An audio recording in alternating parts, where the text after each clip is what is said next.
On Doctor's Diary, your everyday hero is Dr. Lugogo Athman in Makueni County. Lugogo was stigmatized as a child because of a deformity that he had on his nose. Years spent in hospital probably inspired him to be a doctor. He studied medicine in Russia, where he did all manner of odd jobs. And believe it or not, Dr. Athman can plait and braid any lady's hair. The stethoscope is just a recent addition to his life.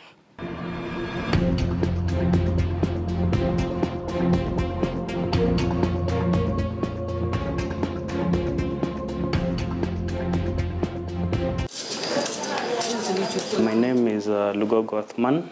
I'm a medical officer at the Makueni County Referral Hospital. I finished my high school in Pioneer School, went for my medical degree in Voronezh State Medical Academy in Russia. So after spending my 7 years there, came back to Kenya, and I was posted for internship in Makueni, and till to date, from 2013, I'm still in Makueni. I'm the coordinator of gender-based violence, and basically what we are doing here, it's a one-stop center in which we take care of the survivors, medical, psychological, social, and legal aspects. In my childhood, I was born with a congenital defect in which my nose and my eye were connected. Instead of mucus coming from the nose, it would come through the eye. Being in hospital was my best time, were my best times, because in the class you'll get people talking about you, they would be laughing, because your eye will always have that greenish stuff on and off. So when you go to the hospital, it's like everyone understood that you're sick, we are sick, and I would play with people normally, I would do my book readings normally. Yeah. So I used to have fun. Through this, I underwent 5 operations, and the 5th operation worked. Well, my grades improved. I could now concentrate in class. I actually sat next to the teacher to try and catch up for everything I missed. Yes, because before then, it's like my eye was a little bit blind, and I would also sit back because I didn't want to create attention. So it was a journey that from childhood I could know the drugs that I'm using, and I had frequent pneumonias, which made me go to the hospital and miss class for almost 4 months, from class 1 to around class 6. So I think from the word go, destiny had its way. So after Form 4, I took 1 year and I went into music. This was it was an agreement between me and my dad. He told me that if you finish Form 4, you'll do what you want. So what did I want to do then was to be a music artist. So I did my music. My dad checked on them. Then I went to Kelele Records, it's in Nyali, and I did my small music collection. So after this 1 year, things were not going well. My shows were not paying, I was not paying the bills, and I had only one option, which my dad had suggested earlier: go to Russia, go to school. Most members of our family, extended, they were all going to Russia and some to the States. And so the culture that they had, the discipline that they had when they came back, it started to be a routine that it's 1, cheaper to study there, and 2, you're going to be taken care of by the family when you're going there. Because on my trip, I was received by my brother and taken care of till I was stable, and I also received some cousins. The first year, I spent some time with my sister in Moscow, and she figured out that I had an extra talent in making videos. So she equipped me with a laptop, And once I got to school, I was making videos for people's parties. And from the videos of people's parties, I got some little money. I bought my own DJ equipment. I started DJing for parties. Then I moved to charity clubs, then eventually to small clubs. So from that, and you're doing your studies during the day. In the evening, my fellow colleagues had also, they had part-time jobs. So we would go kwa mjengo and we would do an hour or two, get our money, then come back to the hostel, and it would boost us through the difficult times.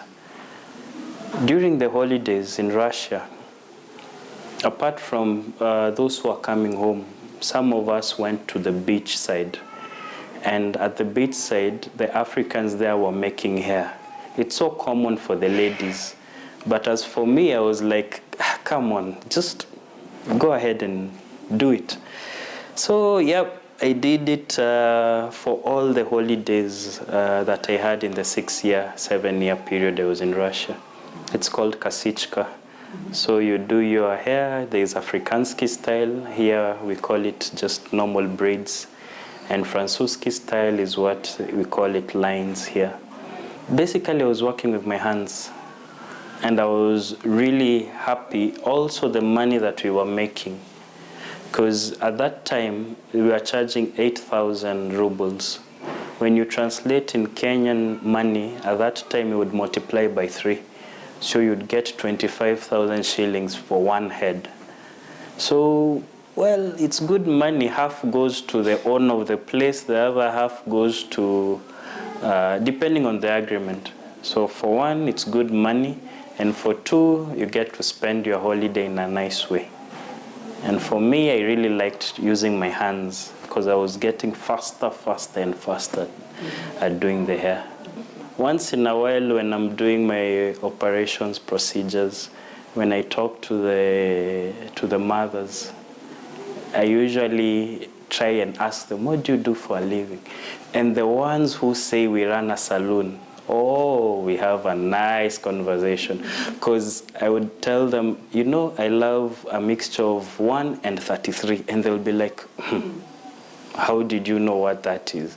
I know the colors, because along the way, I had to start distributing braids also as part of livelihood. There's a time I washed toilets secretly. I didn't want to tell my fellow colleagues because it was more money to do toilets than, than to DJ or to do what. Yes. And there's a charity club I belonged to, and this charity club, it had some advantage to being there as one of the only Africans. We were 2 Kenyans. Then the lady, I think she left for Kenya earlier, and I was left there. And the advantage was through Milana, who was the founder of the charity club, she would organize for me all extra jobs that I needed to do.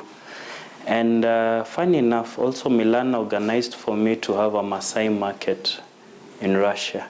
I would display my sculptures, vitenge and everything, and I would sell them in an open market without getting any boundaries. In Russia, you're kind of dealing with maybe first world kind of technology.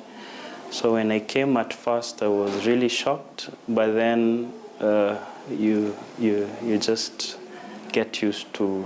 At first, it was improvising because I came before devolution, and there was so much of improvisation and drugs were not available. There was one time we were going for a cesarean section, and I remember that the anesthetist had to tell us to refer because they were out of Makueni. At that time, they used it for the spinal anesthesia. And it was awkward because where I'm from, it's like they had stock for almost 3 months or 4 months. Immediately, they introduced, the county was interested in solving the amounts of gender violence that is going on. I developed interest, and I was one of the doctors who stepped forward to say, give me a chance, and I'll work with the county on this. From the beginning, I was still feeling the P3s, and I was going to the court as expert witness, but I lacked the knowledge of knowing the nitty-gritties of gender-based violence. So through my interest, the county, its partnership with GVRC, we asked for mentorship, which through this mentorship we got to get the knowledge, we got empowered, and the awareness was really good, because now we know what we are doing. This room is like this. This is to make the children more comfortable when they come, and when they're comfortable and they're playing with the toys, now they get to tell you the story. Because for children, we can't rush them, and we cannot talk to them the same as the way we talk to adults. We handle physical gender-based violence. We handle emotional. We also handle sexual gender-based violence. This includes defilement and rape, and also sodomy. Sad stories. 81-year-old man sodomized by the grandchild because of land disputes. Saddest is the youngest defilement case, which it's still shocking. Yeah.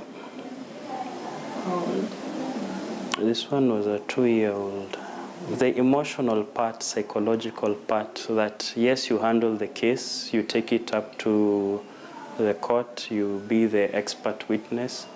Then after a while, you just, when you're sitting on your own, it just comes back and grabs you.